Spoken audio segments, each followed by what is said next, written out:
Sahabat-sahabat, dimanapun berada, saya Zulkifli M. Abbas mengharapkan sahabat-sahabat semua untuk kemudian mensubscribe, like, dan juga men-share channel kita ini.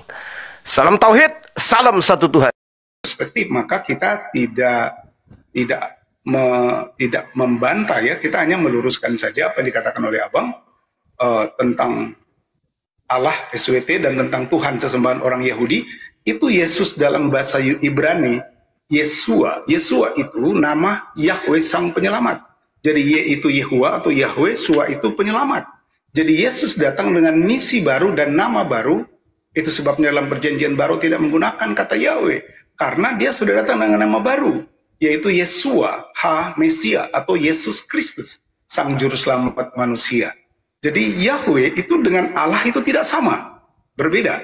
Makanya saya selalu bilang sama teman-teman di TikTok bahwa saya menghormati teman-teman Muslim. Kitab sucinya Quran memiliki wibah ilahi, otoritas dan wibah ilahi sesuai dengan penganutnya. Saya juga menghormati Allah Subhanahu wa Ta'ala sebagai Tuhan sesembahan orang Muslim.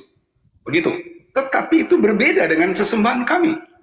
Ada juga yang bertanya begini, Pak Pendeta, bagaimana menurut Pak Pendeta? Apakah menurut Pak Pendeta tentang Nabi kami, baginda Rasulullah? Saya berkata, sebagai seorang pribadi, saya menghormati beliau. Dia adalah orang hebat, Nabi yang hebat, sehingga melalui beliau, Islam menjadi agama besar, kedua di dunia. Tetapi sebagai seorang pendeta, kita tidak bisa menerima kenabian, karena dalam Alkitab, nabi-nabi itu adalah keturunan dari Ishak. Tetapi sebagai seorang manusia, maka saya menghormati itu. Begitu. Makanya di tema-tema saya dalam live saya tentang kayak tadi Ismail versus Ismail, Abraham versus Ibrahim, Daud versus Daud, dan seterusnya. Dan kemudian kenapa saya mengatakan beda? Karena data di Quran dengan data di Alkitab itu berbeda. Sehingga diskusi ini hanya tujuannya adalah memperkenalkan konsep keselamatan Kristen dan konsep keselamatan Islam. Begitu. Dan kita tidak menyerang atau mencari siapa yang paling benar, karena ini diskusi. Gitu kira-kira, Pak. Oke, baik. Jadi Kristen dimenangkan di sini. Kenapa teman-teman di Kristen dimenangkan? Karena Kristen memakai kitabnya orang Yahudi, meskipun sebenarnya tidak ada legalitas, tidak ada validasi. Jadi ketika orang Kristen yang leluasa menggunakan kitabnya Yahudi, mengatakan Tuhannya Yahudi adalah Tuhannya, ya itu dimenangkan di situ. Padahal sebenarnya nggak ada hubungannya antara Kristen dan kitabnya Yahudi tersebut. Nah, kita kembali kepada apa yang dikatakan oleh Pak Pendeta sebelum masuk ke tema. Di dalam kitab Yesaya 5 nomor 16, ternyata Tuhannya Yahudi itu disebut sebagai Maha Suci lagi Maha Tinggi. Maha Suci Maha Tinggi itu di dalam Al-Quran disebut Subhanahu wa Ta'ala atau disingkat dengan SWT. Yesaya 5 Tuhannya Kristen nomor 16, Pak. Kemudian ketika berbicara mengenai sifat-sifat atau gelar-gelar di dalam Tuhan yang disembah oleh umat Islam itu sifatnya sama seperti sifat yang melekat pada Tuhan yang disembah oleh orang-orang Yahudi. Bukan maksud saya ingin menyamakan, enggak. Bukan. Tuhan kami adalah Allah. Itu tidak ada kemudian yang bisa merubah itu. Di Islam dikenal Ar-Rahman Ar-Rahim, Al-Malik Al-Qudus, As-Salam Al-Mu'min, Al-Muhaimin, dan seterusnya. Itu sifat-sifat Allah yang kemudian melekat juga pada sifat-sifat Tuhan yang ada pada orang-orang Yahudi. El-Gibor, El-Olam, El-Roy, El-Lion, dan seterusnya. Sar-Salim, dan seterusnya. Nah, yang jadi masalah ini Theos. Theos yang disembah oleh orang Kristen ini, kalau kita masukkan ke dalam sifat Tuhannya orang Yahudi, itu jatuhnya kemana dia? Ini yang sudah lama saya penasaran. Apakah dia jatuhnya di El-Elyon, Sabaoth, El-Gibor, El-Olam, atau Erohi, atau Shalom, atau Emkades, atau jatuhnya kemana Theos ini? Karena Theos ini artinya dewa. Kalau berbicara mengenai dewa, di pemahaman orang-orang Yahudi, ya itu sangat jauh dengan Tuhannya orang Yahudi itu, karena nggak ada konsep itu. Justru yang ada dalam Islam itu berkesesuaian dengan apa yang muncul di sana. Al-Khaliq, Al-Mutakabbir, Al-Jabbaru, Al-Aziz, Al-Muhaimin, Al-Mu'min, As-Salam. Kok justru mirip gitu loh. Lagian kalau kita melihat di dalam Al-Quranul Karim, seperti dalam surah Al-Baqarah ayat 130 dan seterusnya, Nabi Abraham itu menyembah kepada ilahu wahid. Tuhan yang satu, yaitu Allah. Tapi lagi-lagi Al-Quran. Kami tidak sedang mengklaim.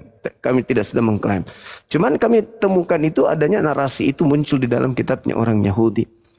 Nah ini yang saya katakan Kristen dimenangkan karena menggunakan dua kitab. Dua kitab dari agama Yahudi dipakainya. Sehingga ketika mereka ingin menggunakan perjanjian baru saja untuk menghadapi Al-Quran atau menghadapi Islam, saya rasa nggak sanggup. Karena Bible perjanjian barunya Kristen tanpa perjanjian lama seibarat kendaraan yang tak ada rodanya. Setirnya pun tak ada. Ya cuman ada boxnya saja. Tapi tidak ada roda empat-empatnya. Nah, jadi sekali lagi yang saya pertanyakan tadi, bagaimana pandangan seorang pendeta menjelaskan Matius 7, karena ini berbicara mengenai konsep keselamatan terkait dengan serigala yang nyamar domba tadi, kehendak Bapa tadi, lalu kemudian yang memanggil Yesus Tuhan, bernubuat mengusir setan tadi, itu anak Kristen. Lalu ketika pendeta mengatakan memang ada pendeta tapi batangnya yang harus ditebang, sumber pengajarannya maksudnya, alias nabi. Nabi itu adalah pemimpi. Nabi itu yang merasa menerima wahyu. Nah, nabinya Kristen kalau berdasar itu ya Paulus, dan mendapatkan wahyu 13 kitab. Roma, Filipi, dan seterusnya. Nah ini yang ingin saya katakan. Artinya kalau memang ditemukan buah-buah di luar Yahudi, bukan Yahudi memanggil Yesus Tuhan tapi meninggalkan hukum Tuhan, maka nabinya yang harus ditebas untuk dilemparkan ke api yang menyala-nyala. Saya kira begitu Saudara Pendeta Rudi. Lanjutkan. Iya. Oke, terima kasih ya. Jadi sebagai seorang pendeta mengajarkan firman berdasarkan perspektif Kristen itu sudah tepat. Tidak ada yang keliru ya. Iman Kristen sudah seperti itu. Jadi Paulus itu bukan orang Kristen tidak mengikuti Paulus. Begitu. Orang Kristen itu mengikuti Yesus. Dan ajaran Paulus adalah ajaran Yesus itu sendiri. Cuma karena perspektif tadi ya. Jadi perspektif dari abang-abang melihat Paulus itu bertentangan dengan Yesus, padahal sesungguhnya tidak demikian. Gitu. Jadi, dan kembali ke tadi bahwa Tuhan sesembahan orang Yahudi, orang Kristen itu tidak, orang Kristen itu, perjanjian baru itu adalah pernyataan dari perjanjian lama. Perjanjian lama itu bayangan, dan kemudian digenapi dalam perjanjian baru. Jadi perjanjian baru, perjanjian lama itu sebuah satu kitab yang tidak bisa dipisahkan. Begitu. Jadi bukan kami menggunakan kitab Yahudi, tapi dua kitab itu memang tidak bisa dipisahkan. Kemudian Theos tadi kata abang, kalau saya belum tahu apa itu Theos kata abang. Theos itu sama dengan Elohim dalam perjanjian lama. Theos dalam PB, Elohim dalam perjanjian lama. Nah kalau kita merujuk dari bahasa abang bilang Theos itu dewa, Elohim juga itu diadopsi dari dewa Kanaan. Kata El itu adalah sesembahan orang Kanaan. El, Eloah, Elohai, Elohim. Begitu. Jadi itu adopsi. Orang Yahudi mengadopsi Elohim itu dari sesembahan orang Kanaan. Sehingga menjadi El, Eloah, Elohai, Elohim. Nah, Theos itu adalah Elohim. Cuma dalam bahasa Yunani menggunakan Theos. Dalam bahasa Ibrani menggunakan Elohim. Gitu. Jadi kalau bilang pohonnya adalah Paulus sebagai mengaku-ngaku Yahudi, dia asli orang Yahudi, keturunan Lewi, bukan Lewi. Dia asli orang Yahudi, orang Farisi gitu. Jadi dia orang Yahudi, orang Farisi yang kemudian bertobat. Dulunya dia penganiaya Kristen, kemudian dia bertobat dalam Kisah Rasul pasal 9. Jadi Paulus itu bukan sebuah pohon yang kemudian dikatakan nabi palsu dalam Matius pasal 7, itu keliru. Tapi lagi-lagi perspektif. Ya. Jadi setiap orang berhak untuk memberikan pendapat. Tetapi yang menentukan kebenarannya adalah mereka sang pemilik Alkitab. Seperti itu. Yes. Oke, lanjut. Ya, mute-nya dibuka dulu, Gurunda. Bang Zuma, mute-nya.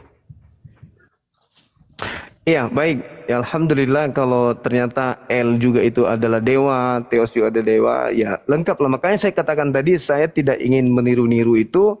Tuhan saya adalah Allah yang Maha Suci lagi Maha Tinggi, gitu ya. Amin, amin.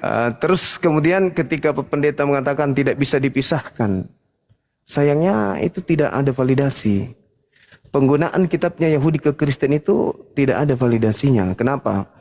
Karena terbatas oleh pengakuan Tuhan sendiri dalam Mazmur 147, data 19, data 20. Firman yang datang kepada Yakub dan aturan-aturan yang datang kepada Israel tidak diberikan kepada bangsa lain. Ulangan 33 nomor 4, hukum yang datang kepada Musa adalah milik kepunyaan Yakub. Terus kemudian diterangkan juga di dalam Yeremia 31, 31, 33, Tuhan akan mengadakan perjanjian baru dengan Bani Israel dan Bani Yehuda. Aku akan memasukkan hukum Taurat ke dalam batin setiap mereka. Dan tidak ada hukum kitab Tanak itu diwahyukan untuk bangsa asing. Itu nggak ada. Tidak ada datanya. Ini bermula dari sejarah yang panjang. Ketika Kaisar Ptolemy II meminta kepada beberapa rabi Yahudi untuk menerjemahkan kitab Taurat ke dalam bahasa Septuaginta untuk diberikan kepada orang-orang Yahudi yang hidup di tengah-tengah Mesir, Alexandria, karena mereka sudah tidak mengerti bahasa Ibrani. Maka kitab Tanak itu, Taurat ini diterjemahkan kemudian oleh rabi-rabi ini untuk orang-orang Yahudi yang hidup di Mesir, Alexandria. Jadi bukan untuk orang Kristen, bukan untuk Roma. Nah, saya kira begitu Pak Pendeta. Nah, lagi-lagi ketika berbicara mengenai konsep keselamatan tadi, kalau Pak Pendeta kemudian mengatakan itu tidak bercerita tentang pohon, sayangnya di situ bercerita pohon. Cerita pohon itu jelas sekali diceritakan di sana. Tidak mungkin pohon yang baik itu menghasilkan buah yang baik, buah yang tidak baik. Begitu juga sebaliknya, ketika berbicara mengenai pohon yang baik, tidak mungkin membuahkan pohon yang tidak baik, buah yang tidak baik. Jadi di situ Yesus mensinkronkan pohon baik, hasilnya baik. Yes. Pohon yang buruk, buahnya buruk. Ternyata buah dari nabi palsu memanggil aku Tuhan. Di luar Yahudi yang tidak melakukan kehendak Bapa memanggil aku Tuhan berasal dari pohon yang tidak baik. Maka pohonnya harus ditebang. Siapa pohon dari kekristenan ini? Ya Paulus, Pak. Yesus tidak pernah mengajarkan ibadah minggu. Yesus tidak pernah mengajarkan menyembah dirinya. Yesus tidak pernah mengajarkan makan babi. Yesus tidak pernah menghalalkan seluruh makanan. Yesus tidak pernah mengajarkan tidak bersunat. Tidak pernah mengajarkan dirinya untuk disetarakan dengan Elohim. Tidak pernah mengajarkan dirinya diutus untuk non-Yahudi. Jadi pohonnya ini jelas adalah berbeda dengan apa yang diajarkan oleh Yesus itu sendiri kepada Bani Israel. Jadi ya silakan aja kalau saudara saya ini mengatakan itu perspektif sebagai seorang Muslim, saya katakan ya itu juga adalah perspektif seorang Kristen terhadap klaimnya kepada orang Yahudi yang bernama Yesus.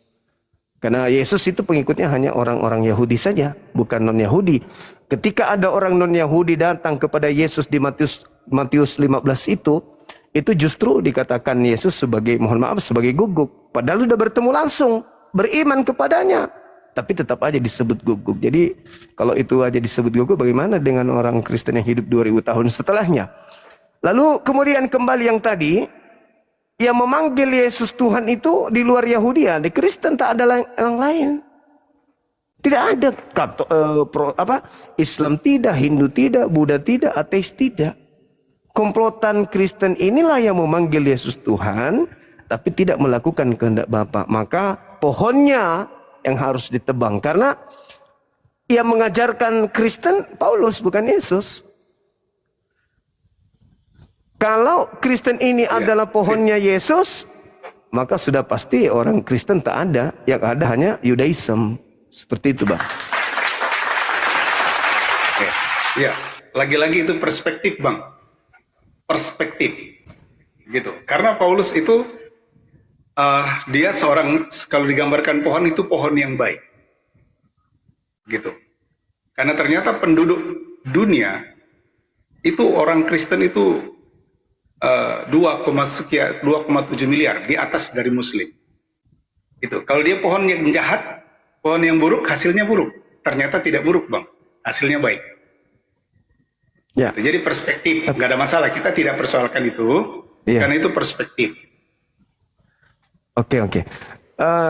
Jumlah banyak, ya kuantitas itu tidak mencerminkan baik, tapi yang mencerminkan baik itu ada kualitasnya. Kalau jumlah banyak itu ditegaskan oleh Yesus di dalam Matius 24 nomor 4 nomor 5, ketika murid-muridnya naik ke Bukit Zaitun bertemu dengan Yesus, dan Yesus ditanyai oleh gurunya, apa tanda kedatanganmu dan tanda akhir zaman ini? Yesus mengatakan, waspadalah kepada penyesat yang datang kepadamu dengan memakai namaku dan berkata, akulah Kristus. Mereka akan menyesatkan banyak orang. Jadi kalau banyak orang itu ya justru dicurigai bahwa mereka inilah penyesat-penyesat itu. Ya, oke, itu perspektif, Bang. Karena kalau kita menggali ini tentang nabi palsu, itu lain lagi perspektif Kristen, Bang. Cuma saya tidak akan menyebut dan saya tidak akan mengurus soal itu. Yang pasti itu perspektif yang Abang katakan, perspektif. Karena Paulus itu sukses dia memberitakan Injil, kemudian banyak orang bertobat percaya pada Yesus sebagai Tuhan dan Juru Selamat. Paulus memberitakan Yesus sebagai Tuhan dan Juru Selamat, dan orang-orang percaya kepadanya. Bukan, sekali lagi, Kristen bukan pengikut Paulus. Dan Paulus tidak pernah mendirikan Kristen. Begitu. Tapi Kristen adalah pengikut Kristus. Gitu. Oke, baik. Kalau berbicara mengenai Kristen pengikut Kristus, saya mengiyakan. Betul. Kristen ini memang pengikut Kristus. Tapi Kristus yang mana? Karena menurut Paulus ada Kristus lain. Di dalam 2 Korintus 11 nomor 4, Paulus sendiri mengatakan ada Yesus lain. Yesus juga mengatakan ada Yesus lain.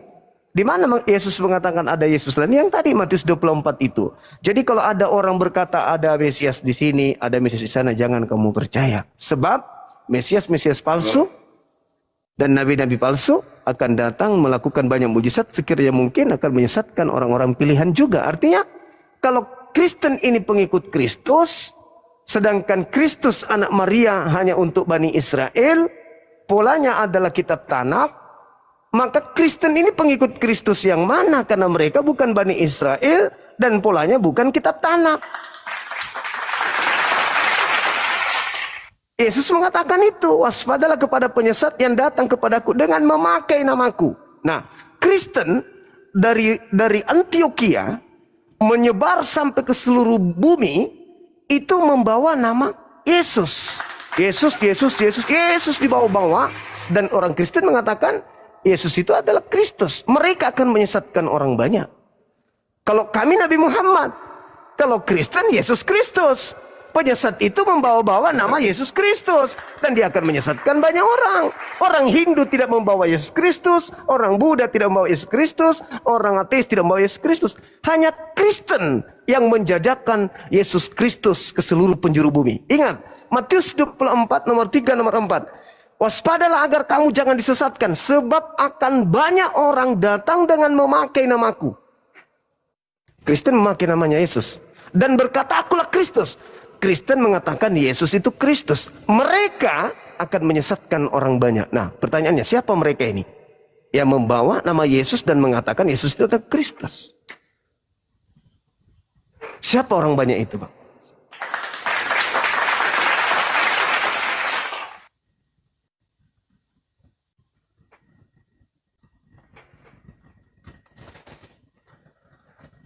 Silakan. Oke, saya tambahkan sedikit ya. Jadi Bang, pola Abang membaca Alkitab itu saya selalu bilang menggunakan perspektif. Kenapa? Karena Abang membenturkan antara Yesus dengan Paulus. Nah, kalau pengikut Kristus, Kristus cuma satu. Kalau ada dua, berarti yang satu palsu. Nah, Kristus yang dimaksud adalah Yesus yang diurapi. Kristos atau Mesias artinya Yesus yang diurapi. Begitu. Jadi Kristen pengikut Kristus ialah Yesus Kristus. Bukan Yesus orang Korea, bukan. Bukan Kristus palsu, bukan. Kalau Yesus bilang, Matius 24, 1, 2, 3 itu, orang waspadalah, karena di hari-hari orang akan datang menyamar seperti domba, dia membawa namaku.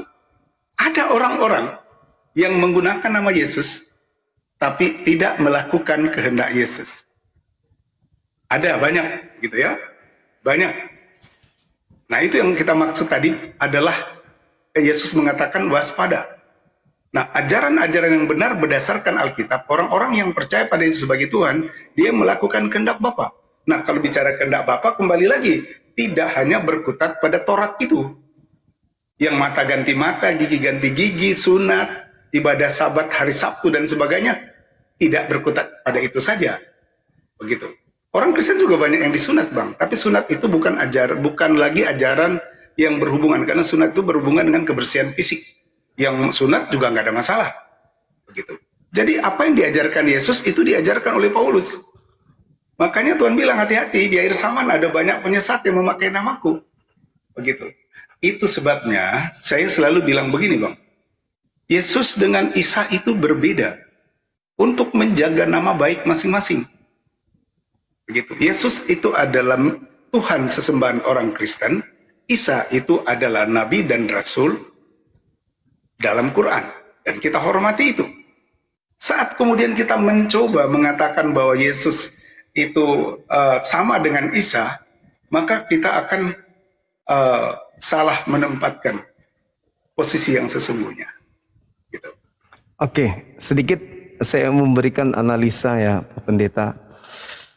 Ketika Yesus, Nabi, Rasul Bani Israel ini dicobai oleh iblis. Di situ iblis ingin disembah. Kata iblis di dalam Lukas 4, Yesus, kalau kau menyembah aku, segala kuasa langit dan bumi akan kuberikan kepadamu, sebab aku berhak memberikan kepada siapapun yang aku kehendaki. Jadi yang ingin disembah di sini adalah iblis. Adakah Kristus anak Maria ini ingin disembah? Tidak ada. Lalu keinginan siapa yang kemudian datang kepada Kristen-Kristen, saudara-saudara saya ini, agar menyembah kepada oknum yang mengaku Kristus di padang gurun? Adakah Yesus menginginkan itu? Tidak. Adakah iblis menginginkan disembah? Ada. Adakah Kristus palsu menurut Yesus? Ada. Kata siapa? Kata Yesus. Sebab Kristus palsu akan datang dan menyesatkan banyak orang. Kan itu poinnya. Waspadalah. Betul. Ada Yesus palsu, ada Kristus palsu. Yesus yang asli mana mau dia disembah? Mana mau? Enggak mau. Sedangkan Bapak pendeta dengan lisan Bapak percaya diri mengatakan ya Yesus itu adalah Tuhan kami. Siapa yang menginginkan Yesus dituhankan? Yesus anak Maria enggak. Tetapi adakah indikasi menurut lisan Yesus bahwa akan ada penyesat yang datang dengan memakai namanya dan berkata dia adalah Kristus dan menyesatkan banyak orang? Adakah? Ada. Maka muncul buahnya, memanggil Yesus Tuhan. Nah, sekarang kita analisa. Saya seorang pendeta, bermujizat misalnya, dalam nama Yesus, yang kupanggil adalah Yesus. Orang itu sembuh. Saya melakukan mujizat seperti pendeta Rusuli Lubis, Andi Simon, bermujizat pakai nama Yesus.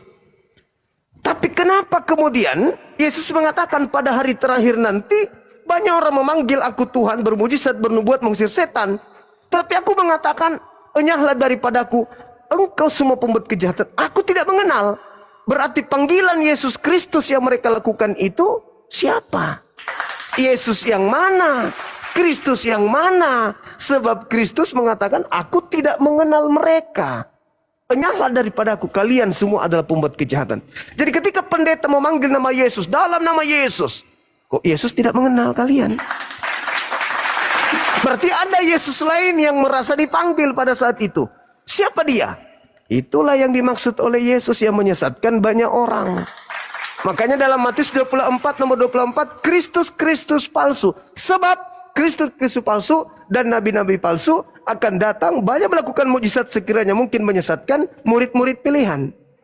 Murid-murid pilihan siapa? Mereka yang datang di Bukit Zaitun Berarti penyesat ini mengaku bertemu dengan Kristus, tapi yang ketemu itu bukan Kristus anak Maria, tapi Kristus lain. Seperti itu polanya. Tapi kalau Pak Pendeta ini mengatakan itu perspektif, oke, mungkin itu ada benarnya. Tapi izinkan saya ingin tahu siapa banyak orang yang disesatkan oleh Kristus ini. Kalau bukan Kristen yang memanggil Yesus Tuhan, bernubuat setan, lalu siapa? Izinkan saya tahu, banyak orang yang memakai nama Kristus. Kalau bukan Kristen, lalu mana orang banyak itu? Hindu tidak, Islam tidak, Buddha tidak, ateis tidak. Kandidat satu-satunya hanya Kristen. Kalau bukan Kristen, lalu mana? Kemana harus saya lihat? Gak ada. Kristen satu-satunya kandidat. Seperti itu. Silakan Pak Pendeta. Iya, oke. Terima kasih ya gitu. Jadi seperti itu Bang Juma ya. Jadi Bang Juma membaca ayat-ayat menggunakan perspektif Abang, sehingga kemudian pengertiannya jauh dari isi kitab itu sesungguhnya. Sama sekali tidak nyambung ya. Jadi Matius pasal 7 itu yang dimaksud dengan nabi-nabi palsu itu, Mesias palsu itu bukan Paulus. Tidak. Bukan juga orang Kristen. Tidak juga. Jadi orang-orang yang memanggil Yesus yang tidak melakukan kehendak Bapa di surga. Nah, kehendak Bapa di surga, kawan-kawan menafsir hanya soal sunat lah, Allah Subhanahu wa Ta'ala dan sebagainya. Oh, no ya. Bapa di surga itu Yahweh. Dan apa yang diajarkan oleh Paulus sama dengan diajarkan oleh Yesus. Selagi Yesus masih hidup menggunakan media manusia, dia tidak minta disembah. Bahkan makanya ketika dia dicobai di padang gurun, iblis bilang, kalau kamu sujud menyembah padaku, semua aku berikan padamu. Yesus dengan tegas bilang, hanyalah engkau, sebab hanya kepada Tuhan saja engkau harus menyembah. Jadi Yesus selagi dia masih menggunakan media, dia mengajarkan manusia agar menyembah Bapa di surga. Dia tidak bisa dia bilang menyembah dirinya sendiri, tidak. Kenapa? Karena dia masih hidup dalam daging. Jadi orang Kristen tidak pernah menuhankan Yesus nih keterangan ya. Jadi kalau ada orang bilang Kristen itu menuhankan Yesus, itu tidak benar. Kecuali menggunakan perspektif seperti itu gitu ya. Jadi orang Kristen tidak pernah menuhankan Yesus. Yesus memang Tuhan. Dia firman yang menjadi manusia. Setelah 33,5 tahun dia mati, bangkit, kemudian naik ke surga. Dia tidak menggunakan tubuh manusia lagi. Dia Tuhan sejati, seperti itu. Jadi sesembahan kami adalah Yesus Kristus Sang Mesias yang adalah firman menjadi manusia. Selagi dia masih menggunakan tubuh, tidak ada yang menyembah dia. Begitu. Tapi kemudian setelah 33,5 tahun dia mati, dia adalah Tuhan sejati. Seperti itu, Pak. Iya. Jadi teman-teman sekalian, dimanapun sahabat berada yang nyimak ini uraian-uraian Pak Pendeta dan uraian saya itulah cerminan siapa di antara dua agama ini akan selamat. Jadi silakan dinilai. Jadi gini, ungkapan terakhir ini penuh dengan dogma, bukan perspektif lagi tapi doktrin dan dogma. Ketika Yesus yang anak Maria setelah naik ke langit, bla bla bla bla bla, dia tidak memiliki daging lagi, padahal Yesus sendiri mengatakan ketika ia datang kedua kalinya nanti dia datang sebagai anak manusia. Matius 24 yang tadi. Nah, ada satu pelajaran yang sangat berharga, mumpung di sini ada pendeta. Ketika Yesus ditanya oleh muridnya, "Guru, apa tanda kedatanganmu?" Ini sudah pasti Paulus belum masuk kelas. Paulus belum membentuk universitasnya. Nanti di Antioquia baru Paulus membuat universitas atau pengikut-pengikut. Nah, pada saat Yesus dengan muridnya ditanya nih, "Guru, apa tanda kedatanganmu?" Tanda kedatanganku adalah, di dalam Matius 24 itu dijelaskan, tanda kedatanganku seperti kilat yang memancar cahayanya dari timur sampai ke barat. Demikianlah nanti tanda kedatangan saya sebagai anak manusia. Apalagi tandanya?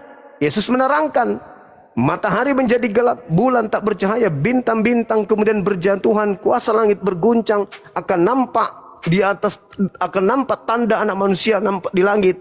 Manusia semua akan meratap dan semua manusia akan melihatnya. Itu tanda kedatangan Yesus. Kalau yang asli, sayangnya yang datang kepada Paulus itu tidak diikuti oleh tanda-tanda tersebut. Berarti yang datang itu yang tidak memiliki tanda tersebut, kata Yesus, jangan kau percaya. Jadi apabila ada orang berkata ada Mesias di sini, ada Mesias di sana, jangan kau percaya. Sebab Kristus palsu, nabi-nabi palsu akan datang melakukan banyak mujizat sekiranya mungkin menyesatkan banyak orang. Camkanlah, aku telah mengatakannya terlebih dahulu kepadamu. Jadi apabila ada orang yang berkata ada Mesias di padang gurun, ada Mesias dalam bilik, jangan kau percaya. Itu kata Yesus, jangan kau percaya. Sebab sama seperti kilat menyambar dari timur sampai ke barat cahayanya, demikianlah kelak nanti tanda kedatanganku sebagai anak manusia. Tuh. Berarti ketika murid-murid mendapatkan pengajaran dari Yesus di Bukit Zaitun, lalu tiba-tiba Yesus datang kepada mereka. Hei murid-murid Yesus, ya paman, kami bertemu dengan guru kalian di Damsik loh, di padang gurun menuju Damsik loh. Nasihat Yesusnya kepada muridnya, percaya atau jangan percaya. Ternyata yang percaya menjadi Kristen, yang tidak percaya tetap menjadi Yudaism. Itu pembedanya Pak Pendeta. Nah, Paulus mengaku bertemu yang percaya, makanya Paulus mengatakan dalam Galatia 1 nomor 15, aku diutus kepada non-Yahudi. Celakanya itu di situ. Seibarat virus, Yesus mengatakan, waspadalah ketika ada yang mengaku bertemu dengan aku di padang gurun, mengaku bertemu aku dalam bilik, jangan percaya, dia membawa virus. Jangan percaya, dia membawa virus, dia akan menyesatkan banyak orang. Nah, Paulus membawa virusnya keluar dari Yahudi. Aku diutus kepada non-Yahudi, maka virusnya merebak sampai ke meja Kristen. Itulah yang terjadi. Tetapi Paulus tidak masuk ke orang-orang Yahudi. Aku diutus kepada non-Yahudi. Maka ketika dia bertemu dengan Kristus, murid-murid mengatakan, apa tanda kedatanganmu? Ya, seperti tadi, aku datang, matahari bla bla bla, bintang bla bla bla, dan seterusnya. Apabila ada yang mengaku bertemu dengan Kristus, jangan kau percaya, itu bukan aku. Yang percaya non-Yahudi, Yahudi tidak percaya. Begitu Pak Pendeta. Silakan. Oke, jadi lagi-lagi saya selalu mengatakan perspektif ya. Karena abang membaca Alkitab berdasarkan perspektif. Begitu. Sehingga pengertian yang abang jelas itu keluar dari isi kitab itu sesungguhnya. Nah, Yesus berkata kedatangan dia seperti kilat. Itu pada hari kiamat, Bang. Bukan pada saat dia bertemu dengan Paulus. Yesus itu maha kuasa, dia Tuhan. Dia bisa bertemu dengan siapa saja. Makanya ada orang-orang yang bertobat ketika dia mendapat mimpi atau dapat penglihatan. Tapi itu kesempatan pribadi bagi seseorang. Jadi saya juga tidak percaya, Bang, kalau ada orang bilang begini, oh di pasar sana atau di gedung sana ada Yesus, saya nggak percaya. Gitu. Tapi Yesus bisa menampakkan diri secara pribadi. Banyak orang-orang yang bertobat karena mereka berjumpa dengan Yesus secara pribadi. Itu baik dalam mimpi atau ketika dia sedang doa di tengah malam, kemudian dia mendapat penglihatan. Nah, Yesus bisa datang kapan saja dalam misi penyelamatan. Begitu. Tetapi nanti di kemudian hari, pada hari kiamat, dia datang seperti kilat. Set. Gitu. Seperti itu, Bang. Jadi Paulus tidak pernah. Dan kemudian murid-murid yang lain seperti Petrus itu, ya khusus kalangan orang-orang Yahudi. Nah, Tuhan memilih Paulus untuk bangsa non-Yahudi. Jadi kalau abang bilang tadi Paulus itu membawa virus, waduh. Tapi nggak apa-apa, itu perspektif, kita tidak persoalkan. Karena selalu saat orang membaca Alkitab menggunakan perspektif yang lain, tidak menggunakan perspektif Kristen, maka dia akan mendapatkan pengertian yang bertolak belakang dari pengertian kitab itu sesungguhnya, Bang. Itu. Tapi tidak ada masalah bagi saya, setiap orang bisa menyampaikan. Kecuali ya kalau saya tidak berani gitu. Tidak berani membaca Al-Quran dan kemudian menggunakan perspektif saya, lalu saya ngomong sana-sini tentang ayat ini begini, ayat ini begini. Lihat tadi, saya hanya tanya tentang kata Nabi, aku pun tidak tahu. Waktu abang jelaskan, kan saya tidak bantah. Kemudian tentang orang Kristen sama orang Yahudi menjadi tebusan untuk orang Islam, saya juga tidak bantah. Karena sepintar-pintarnya saya tentang Quran, abang pasti lebih pintar, karena abang pemilik Quran. Itu sebabnya diskusinya seperti ini. Saya bertanya tentang keselamatan dan abang menjawabnya. Abang bertanya dan saya menjawabnya tanpa membuat sebuah tuduhan atau semacam apa gitu. Tapi lagi-lagi saya katakan gak ada masalah. Bagi saya bahwa orang-orang yang membaca Alkitab yang benar-benar mendapatkan pemahaman hanya ketika dia memiliki Roh Kudus. Roh Kudus memimpin, kemudian dia memahami secara benar. Tetapi memang kitab suci itu kan unik sekali, Bang. Kitab suci itu tidak semuanya bisa dipahami dengan akal. Gitu. Jadi kitab suci itu unik sekali. Ada kalimat ayat-ayat yang memang sulit untuk kita pahami dengan akal. Kalau bagi kita orang Kristen membaca Alkitab, berdoa minta hikmat dari Roh Kudus, sehingga saat kami membacanya kami dapat mengerti sesuai dengan isi makna daripada ayat itu sendiri. Kira-kira begitu. Oke, baik, saudara saya Banyak di yang atas saya ini, Bang. Ada hormati. 12K ini, Bang. Iya. Jadi ketika saudara saya, Jam pendeta setengah saya 11, Bang, ini, sekarang. oke, mungkin Pak Pendeta mau rehat, boleh kalau mau istirahat? Ya nggak apa-apa Pak Pendeta kalau mau istirahat karena tadi saya lihat ini Iya, mungkin narasi terakhir lain soalnya kali sudah- lagi boleh. Iya betul. Narasi terakhir jadi sudah begini, kita- Mas Surana Iman tadi. closing statement ya.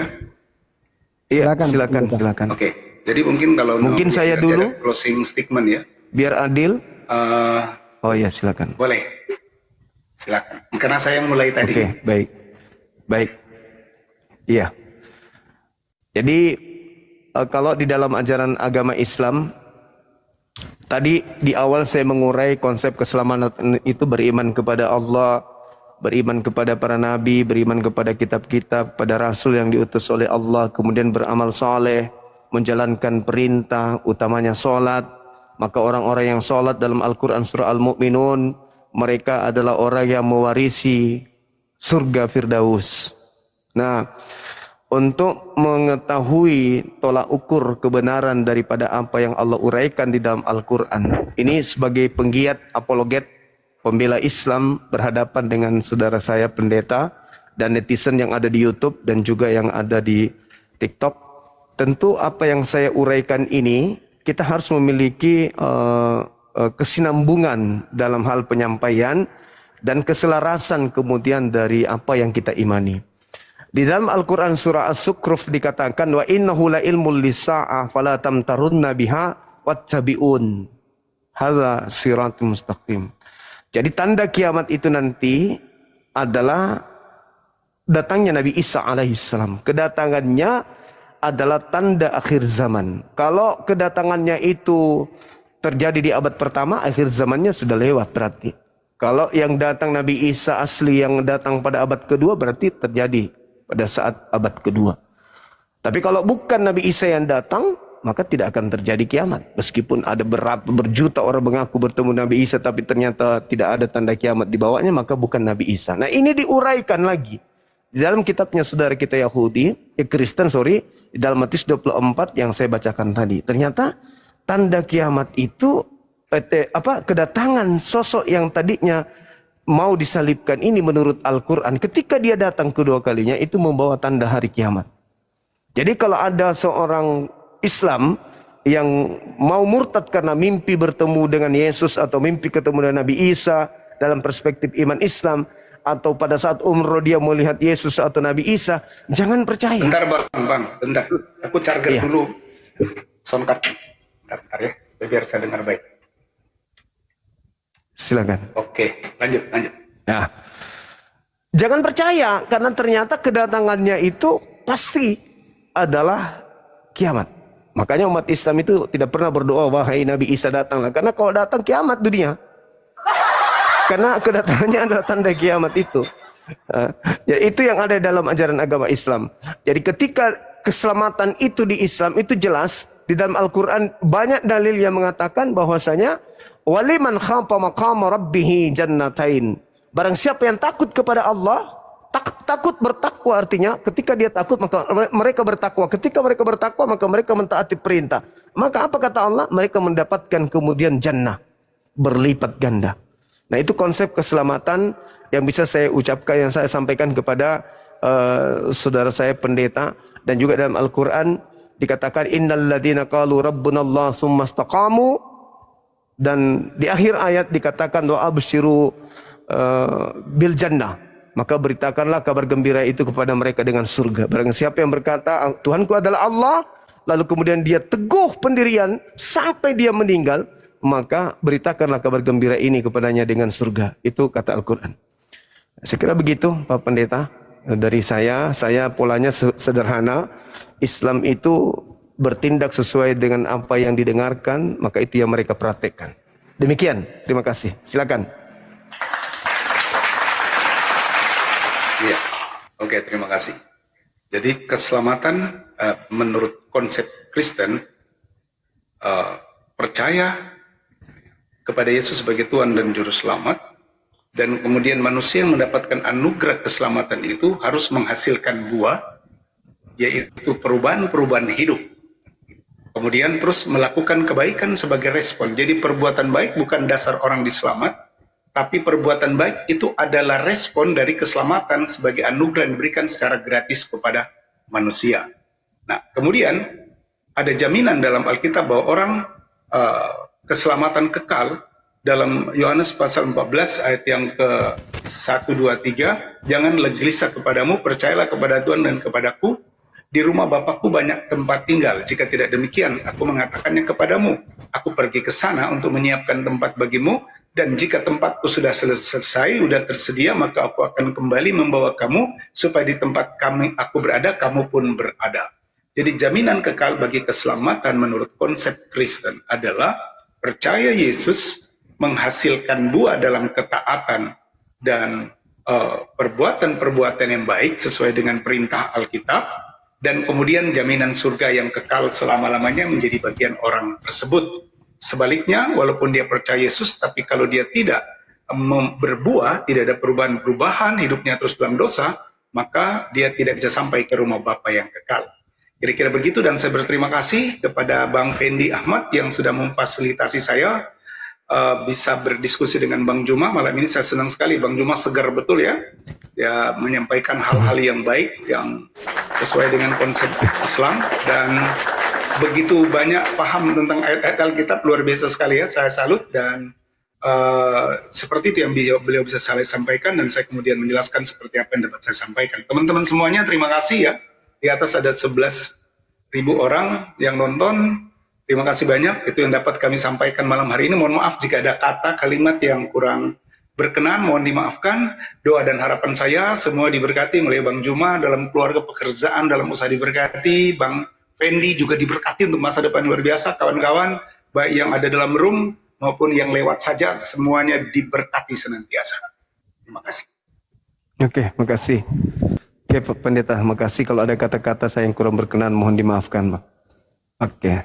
Aman sekali. Oke, makasih Pak Pendeta, makasih banyak Pak Pendeta Rudi. Salam toleransi ya. Selamat malam, shalom. Izin saya turunkan ya, biar istirahat Pak Pendeta ya. Bentar dulu. Oh ya, silakan. Sekali lagi, jangan lupa Bang Juma, kalau saya ada dinas ke Makassar, itu saya pasti cari Bang Juma. Siap, saya janji Pak Pendeta, kita jumpa. Oke, dan kita ngopi bareng, kita ngobrol. Ya. Ini kalau Bang Juma ya, kalau sekiranya Bang Juma berkunjung ke ibu kota Nusantara IKN, callinglah saya. Nanti saya jemput di bandara, saya antar keliling, lalu saya kembalikan ke bandara. Baik. Makasih banyak, Pak Pendeta. Makasih. Oke. Makasih. Subhanallah. Nomor saya ada sama Dinda Fandi, Pak Pendeta. Siap. Nanti minta ya, Bang Fandi. Siap, Pak Pendeta. Baik. Oke, terima kasih. Makasih Pak Pendeta ya, shalom. Salam toleransi, selamat malam. Izin saya turunkan Pak Pendeta ya. Izin ya. Makasih Pak Pendeta. Oke. Nyinden dong Bang Zuma, nyinden dong. Nyinden. Kamu bikin aku kaget. Saya tadi mau tidur. Saya baru pulang. Tiba-tiba dapat WA, dapat telepon dari Pandi. Aku kaget, oh ya malam ini ada debat rupanya. Terpaksa kita lanjut bede, saya belum mandi. Kang Dito, assalamualaikum Kang Dito. Waalaikumsalam warahmatullahi wabarakatuh. Assalamualaikum. Masya Allah. Waalaikumsalam warahmatullahi wabarakatuh. Waalaikumsalam warahmatullahi wabarakatuh. Jadi Gurunda Zuma, Bang Zuma, guru besar kita Dr. Zakir Naik itu di India itu hampir disembah gara-gara kayak gini, Bang Zuma. Makanya tadi saya larang Bang Zuma jangan ke India. Takutnya disembah Bang Zuma, disembah di sana. Allahu Akbar, Masya Allah, Subhanallah. Ya inilah teman-teman ya. Tadi yang Dinda Dio, Assalamualaikum warahmatullahi wabarakatuh. Tadi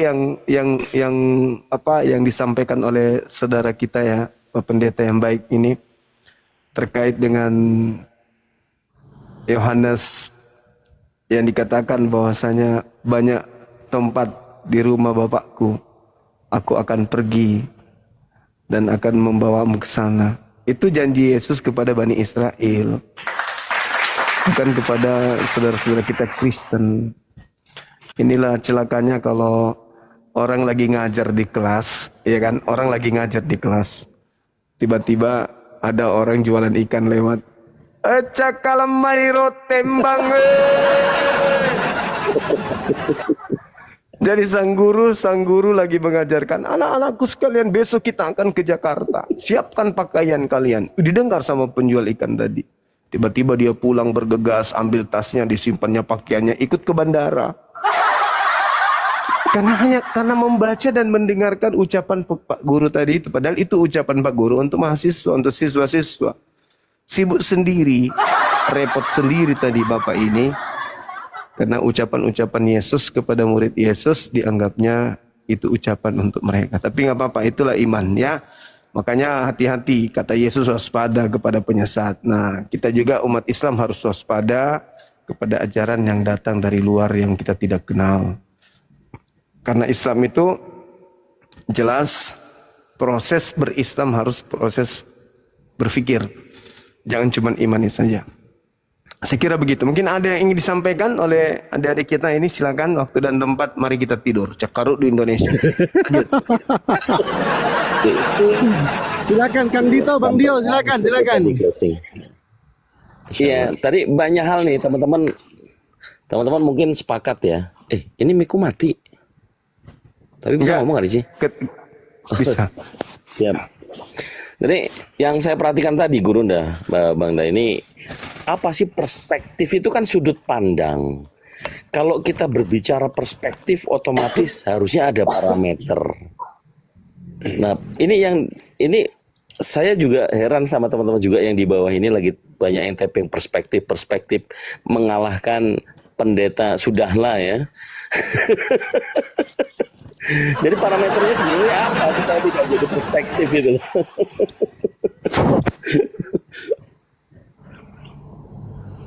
Kalau menurut saya sih itu ngelesan halus itu. Jadi bilangnya perspektif karena hal yang tertulis harusnya kalau memang ada perspektif itu dibuatkan suatu parameter begitu. Silakan Bang Dio. Iya kalau sebentar Bang Dio sebelum dilanjut. Teman-teman ini Bang Dio asli ya. Bantu di follow ya teman-teman. Akun Bang Dio, Kang Dito sama Fandi Ahmad 06 nih. Ini akun saya juga teman-teman. Bantu di follow. Mumpung ada 9.000 orang tidak akun ini, bantu di follow. Maaf Pak Gurunda. Tadi silakan Kang Dio. Bang Dio. Iya, kalau saya melihat tadi ini bukan merendahkan ya. Pak Pendeta itu ini menurut perspektif saya ya. Jadi beliau jatuh ke authority, jadi otoritas. Beliau menggunakan pendapat otoritas tertentu yang dalam hal ini kita biasa bahasakan dengan istilah dogma atau doktrin. Makanya ketika beliau mengatakan itu kan perspektif Bang Zuma, perspektif nggak masalah, karena itu kan sudut pandang, bisa dipengaruhi oleh pengalaman, pengetahuan dan seterusnya. Cuman yang jadi masalah di sini, beliau selalu mengabaikan bukti yang kontradiktif yang disampaikan oleh Bang Zuma tadi. Bukti kontradiktif itu apa? Bang Zuma menyampaikan data, menurut perspektif beliau, menurut perspektif Bang Zuma dengan data-data yang disajikan tadi. Harusnya beliau bantah juga. Makanya saya menunggu ini pertanyaan Bang Zuma ini, siapa orang-orang yang banyak yang menyesatkan itu? Itu kan nggak dijawab kan dah? Nggak dijawab. Ya, malah terdiam lama dan. Ya, itu tidak dijawab sama terdiam. Ya, jadi itu bisa ya kita katakan masuk dalam kategori cacat logika. Kenapa? Perspektifnya secara tidak objektif, walaupun dia tidak ungkapkan. Makanya dia hanya mengatakan itu perspektif Anda. Dan beliau sendiri tidak menyampaikan apa perspektifnya dia berdasarkan Bible-nya. Itu ada kekurangan beliau di situ. Makanya udahlah, nggak apa-apalah, sudah biasa itu. Tapi jadi, keren, Masya Allah. Ketika saya ditanyai tentang Al-Quran, saya menjelaskan tentang Al-Quran. Dia katakan, saya tidak membantah. Bagaimana Anda mau membantah? Yang saya sampaikan itu sesuai dengan apa yang Anda tanya. Ya. Kecuali Anda ingin melarikan ke hal yang lain. Begitu juga ketika saya menjelaskan tentang Bible, Anda juga tidak bisa bantah. Betul kata ini. Ya, hanya mengatakan itu perspektif. Terus perspektif Anda sendiri apa? Nah, tidak ada. Itu yang saya kenapa? Karena saya melakukan pendekatan dalil. Yes. Apa yang ada di dalil itu yang kusampaikan. Jadi betul. Anda mau membantah perspektif itu tidak bisa. Kecuali hanya mengatakan ya itu kan perspektif Bang Subah. Betul, tapi perspektif saya itu benar. Buktinya tidak ada bantahan. Betul, perspektif ketika Anda membuat perspektif yang berbeda, maka bertentangan dengan isi kitab Anda, kan gitu. Betul sekali. Itu sebenarnya maju kena mundur kena kan dah. Maju kena mundur kena beliau tadi. Iya, itu makanya. Dan saya kasihan untuk ngegas saya nggak bisa karena beliau baik. Betul. Kasihan saya lihat. Iya. Saudara kita itu baik. Masya Allah. Saya tunggu itu tadi Kanda, itu aja saya tunggu tadi itu. Dia nggak jawab itu kan, Kanda tanya siapa penyesat itu. Dia hanya menjawab bukan Paulus. Oke, kalau bukan Paulus siapa? Ya kan begitu. Iya. Kita tunggu kan itu. Iya, dia nggak jawab. Yang kita tunggu ternyata nggak dijawab juga, ya udahlah. Kalau cuman alasan akhirnya ya terjebak juga. Ujung-ujungnya Roh Kudus. Ujung-ujungnya Roh Kudus. Ya, itu Kanda, itulah yang saya bilang tadi Kanda, kalau dalam istilah logical fallacy-nya itu appeal to authority. Itu menggunakan otoritas tertentu. Ya, otoritasnya ya betul. Itu jatuh di situ dia, makanya aduh. Tapi enggak apa-apalah. Iya. Kita doakan dulu dapat hidayah. Yang typing pendeta perspektif. Kalau sama Kodon ini kan pendeta sudahlah. Nah, kalau ini pendeta perspektif. Alhamdulillah, Masya Allah. Allahu Akbar, Masya Allah. Masya Allah. Kasih Bang P. Barakallah. Berkah selalu Bang. Subhanallah, Masya Allah. Perspektif terus. Kang Dito monitor, Kang Dito moderator. Teman-teman bantu follow akun Fandi Ahmad yang ini ya, dosen Oten ya. Mohon bantu di follow juga yang sampingnya Kang Dio ini. Bantu di cancel juga moderator, tolong itu yang minta permintaan ada 100 orang woi. Bantu woi. Iya tahu. Sabar Cik. Sabar kita tahu. Sampai kugas kita ini kan ada mobil kayak. Buru-buru kak juga buka laptop langsung kan. Baru baca grup itu ada Bang Zuma katanya lagi debat sama pendeta. Kugas mi. Ternyata.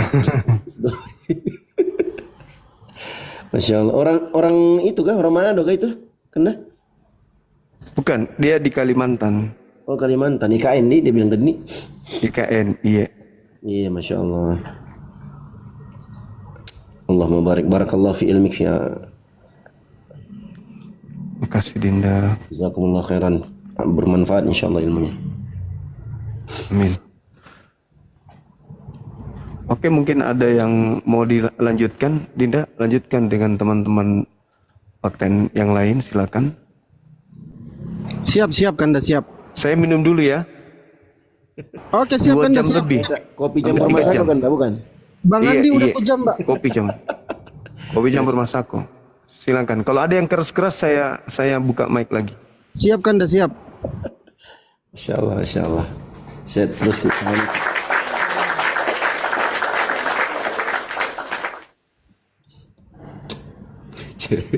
Andalannya itu Bang Zuma itu. Kopi campur masako. Enggak, bukan Masako teman-teman. Kopi campur Masako.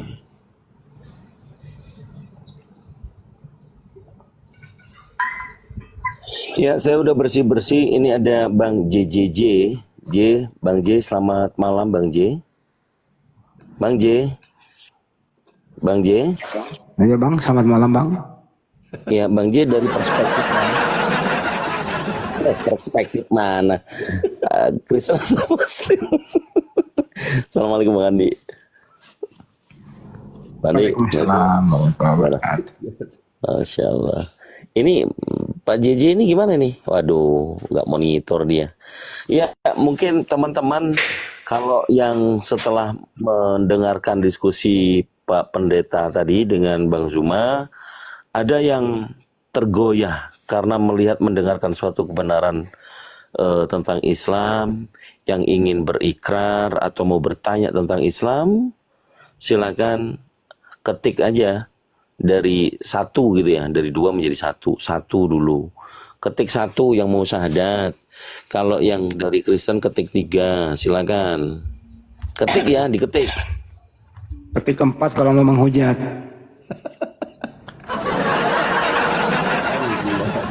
Bang Andi sama Kang Dito bantu ya, Bang Andi sama Kang Dito. Hujan keras di sini kan dah, Bang Andi. Oh iya. Masya Allah. Ya. Assalamualaikum warahmatullahi wabarakatuh. Waalaikumsalam warahmatullahi wabarakatuh. Tadi kita ada tombak tadi Bang Andi. Assalamualaikum warahmatullahi wabarakatuh. Rekan-rekan. Waalaikumsalam. Waalaikumsalam. Bang Handi, Bang Dito, Bang Pelik, Kang Dito dan Bang Juma ya.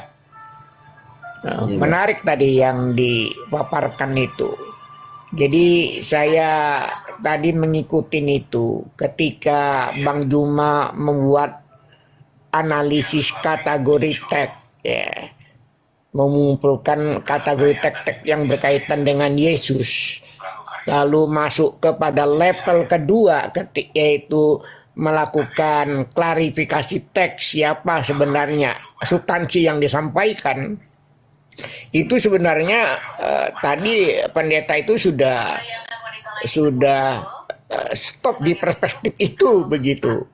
Tapi ketika Bang Juma masuk lagi kepada level yang ketiga, membuat verifikasi antara Yesus asli dan Yesus palsu atau Kristus palsu, nah itu juga masih bertahan dengan menggunakan perspektif dia lagi kan gitu kan.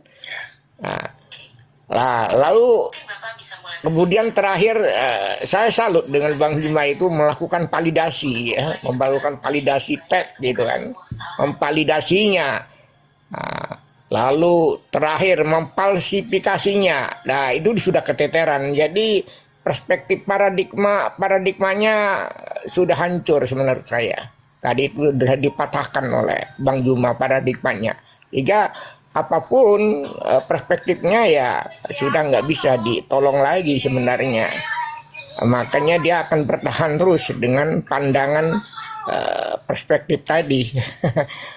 Ya, jadi kalau di dunia ilmiah itu namanya paradigma. Paradigmanya sudah dihancurin. Jadi setiap orang apapun paradigmanya kalau udah hancur itu kan, argumentasi apapun mau disampaikan, metodenya, sistematikanya ya sudah jatuh begitu. Begitu menurut pandangan saya begitu. Jadi lima langkah analisis yang dilakukan Bang Juma luar biasa. Terima kasih.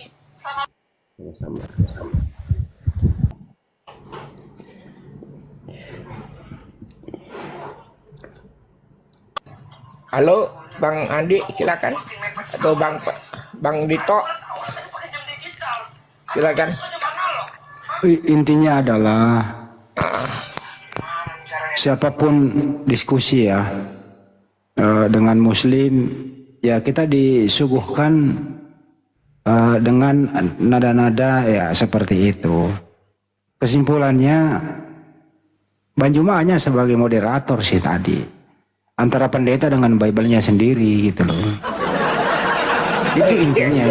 Jadi selama ini itu yang dia lawan adalah Bible-nya sendiri gitu. Itu sih kalau menurut saya nggak panjang-panjang kalau berkomentar. Saya kan ahli komentar nih. Saya diakui loh Bang, di Burundi kalau berkomentar orang Burundi itu ada. Kalau ada Bang Handi enak nih gitu loh. Itu sih kesimpulannya. Siapapun itu, ya mereka lawannya adalah ya Bible itu sendiri. Itu sih. Ya sebenarnya nggak ada perlawanan kan dah, nggak ada perlawanan.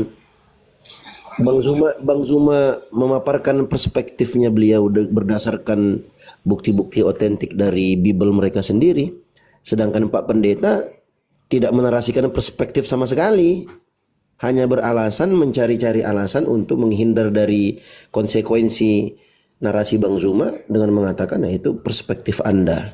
Ya ujung-ujungnya itu tadi. Betul. Nah ini pertanyaan ini murid saya baru naik lagi nih, Roma 01 nih. Aduh penghujat ini, jangan Bang Roma jangan menghujat ya Bang ya. Aduh udah capek diskusi sama Bang.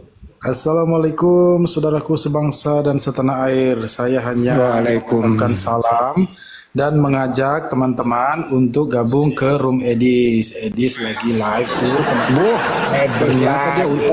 Ternyata dia kata Linola satu. Sudah tumbang saudara Anda di situ. Teman biar saya ngadapin dia. Rencana Anda naik di sini anak buah Edis atau Anda mau diskusi? Mengajak ke Room Edis, bantulah saudaramu di sana. Kalau ke sana ngapain? Ya bantu, siapa tahu mereka bisa tertolong, tidak meninggalkan iman lamanya gitu loh. Siapa yang mau dibantu? Saudara Anda lah, masa saudara? Memang dia butuh bantuan. Ya dia bengong-bengong gitu loh, kelihatan tadi. Ya itu nasibnya dia, ngapain dia naik, gitu aja. Ya sudah kalau gitu saya turun aja ya. Saya nggak mau diskusi. Kirain kamu yang mau minta tolong di sini. Edis lah kok minta tolong ke sini. Kebalik gitu sebenarnya. Artinya apa? Kasihan Edis penontonnya nggak ada.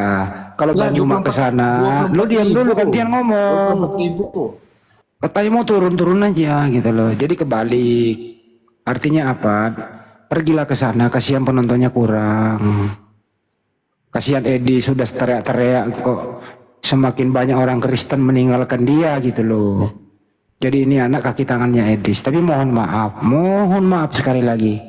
Kami tidak terbiasa satu room sama orang gila. Mohon maaf ya. Itu jawabannya. Baik, gak apa-apa. Oke, cukup ya jawabannya ya, jelas ya. Ya sudah. Makasih. Itu kan Bang Roma, turun aja Bang Roma, itu kan perspektifnya kamu, turun aja. Kurang jelas jawabannya. Kami tidak terbiasa satu room sama orang gila. Dah.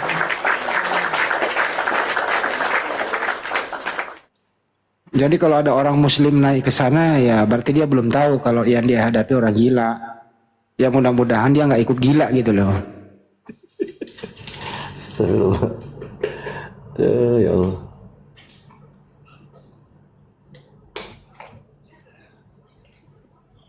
Di situ banyak ininya, banyak kaki tangannya mengikhlaskan dia begitu.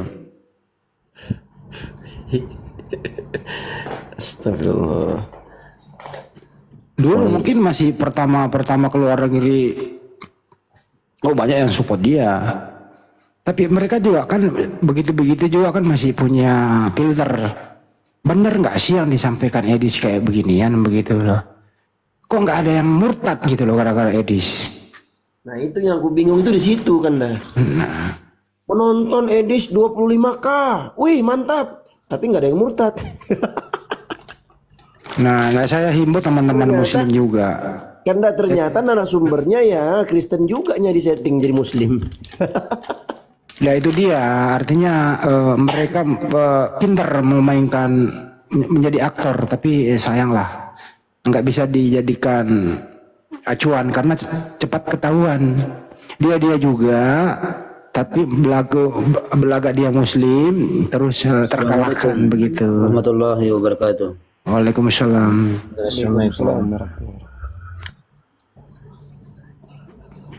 Ini Hani siapa? Hani.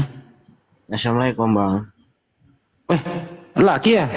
Nah, Waalaikumsalam. Ya, ya, Waalaikumsalam. silakan. Mungkin ada yang mau disampaikan. Saya dari tadi ngeriset bolak-balik. Mau bertanya Silakan. boleh nggak, Bang? Ya, Iya silakan. bang. Saya cuma mau bertanya. Silakan bang. Ya, yang penting jangan matematika bang. Salam kenal Bang dari Kalimantan Tengah Bang.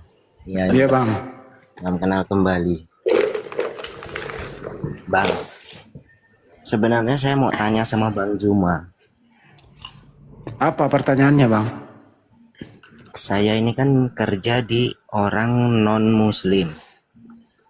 Nah, pertanyaan saya itu kerja di situ tapi sebagai kuli lah ya.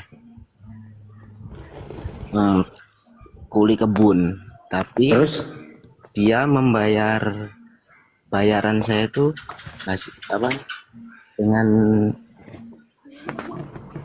hasil dia itu pelihara babi, itu hukumnya kayak mana? Enggak, kerjaannya anda apa? Kerjaan anda kebun apa babi yang anda piara?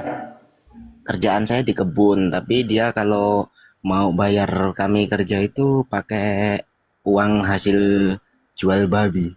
Ya bermuamalah, pekerjaan anda halal. Halal. Iyalah, kecuali anda yang mengembalain babi ya janganlah. Oh tidak. Ya muamalah kan namanya ya, nggak ada masalah. Tidak ada masalah ya. Ya kan itu urusan dia, anda kan digaji dengan kerjaan anda.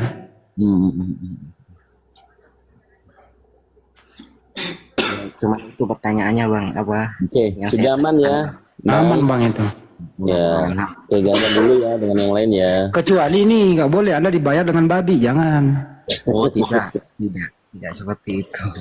10 juta kok seekor katanya. Kuli kebun, tapi kami hasil kerja kami itu bayarnya dia pakai jual babi ya, macam itu. Oke. Ya lah bang ya, gantian ya bang ya. Aman bang. Aman. Waalaikumsalam. Waalaikumsalam. Terima kasih. Ya bang Al Hidayah, ini Akhi Al Hidayah bukan? Bukan, beda dia. Oh beda. Ya silakan Akhi. Kami sampaikan sebelum ke Bu Catherine. Akhi Al Hidayah. Akhi. Di bawah aja, turun aja, nggak mau ngomong deh. Iya.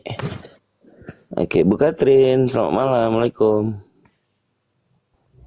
Waalaikumsalam Bang. Ya Bu, silakan. Aku mau tanya sedikit Bang. Kebetulan aku alhamdulillah Islam. Jadi semenjak aku ngikutin Zoom roomnya Bang Zuma ini, makin kesini tuh makin ngerti ya, ibaratnya asal usul dari Kristen, pokoknya pemahaman dari Kristen gitu. Nah kebetulan di kantor, di ruang lingkup aku itu bukan rata-rata sih, maksudnya ada beberapa orang, lumayan banyak yang beragama Kristen gitu loh Bang. Nah jadi kebetulan juga sebelumnya aku kan pernah ditinggal-ninggal juga sama teman dekat gitu, dan dia Kristen gitu. Nah jadi aku tuh kayak ada rasa kasihan gitu sama mereka. Aku ada niat mau ngomong gitu. Ada satu bosku yang ya cukup sering komunikasi. Rasanya aku tuh kasihan gitu kalau dia masih tetap Kristen gitu. Bisa gimana ya? Kadang aku udah ada niat. Intinya aja Mbak, intinya Mbak. Iya, mau masuk ke inti pembicaraan gitu, mau menjelaskan gitu, maksudnya. Oke, udah ketahuan Mbak. Gini loh Mbak. Menjelaskan, dalam dunia kerja itu ada Kristen, ada Muslim. Anda ada niat untuk berbagi sama mereka. Tapi sepanjang mereka nggak bertanya, lebih baik Anda tidak memulai. Berdakwah itu bukan hanya dengan menyampaikan, tapi bagaimana kelakuan aktivitas Anda sehari-hari mencerminkan seorang Muslim, itu juga dakwah. Artinya waktu sholat Anda sholat, dia lihat. Nah itu aja cara dakwanya sama mereka, sepanjang mereka tidak agresif untuk bertanya. Jangan Anda yang memulai. Biasanya kalau Anda yang memulai, nanti mereka itu lebih jauh dari Anda gitu aja sih. Nah, Oke? itu juga yang aku takut, Bang. Ya udah cukup kayak gitu aja ya Mbak ya. Oh, jadi Tunjukkan nggak. bahwa Islam, tunjukkan sama mereka Islam tuh kayak begini. Cara kerja, kinerja, sehari-hari tidak korupsi, makan yang teratur, minum duduk. Itu mereka lihat sendiri ya. Itu juga bagian daripada dakwah Islam. Kira-kira begitu. Jadi sejauh dia nggak mempertanyakan ataupun apa gitu, jadi nggak perlu. Aku rencananya mau masuk pelan-pelan gitu kan ngomongnya, dan aku mau memperkenalkan Zoom apa namanya roomnya Bang Zuma gitu. Jadi biar dia bisa dengar gitu kan, walaupun ya resikonya ada dua Mbak. Nanti Mbak semakin dijauhi atau semakin dekat. Jadi perhitungan plus minusnya nanti. iya sih itu juga yang aku takutin, makanya apalagi di untuk atasan itulah. aku juga kan. Gitu. Ya udah kalau Karena Islam itu nggak memaksakan orang yang sedang lagi vakum, kecuali dia yang bertanya, berarti ada kemauan.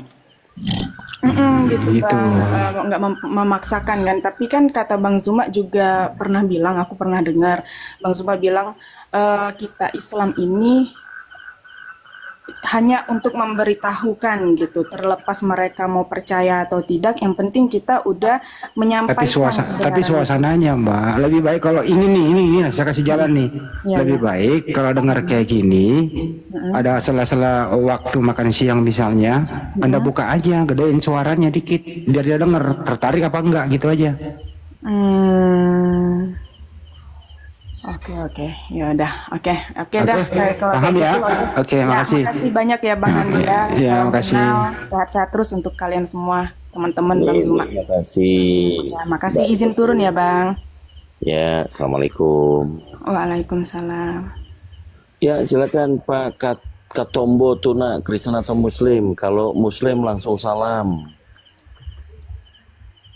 Ini kapan ini kita mulai balik ke diskusi?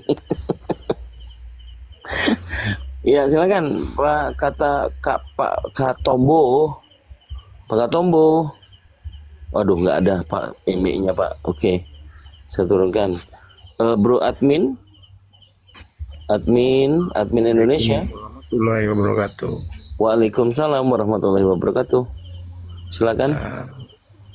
Mau nanya nih Kak. Ya, monggo. Ini kan saya beragama Muslim.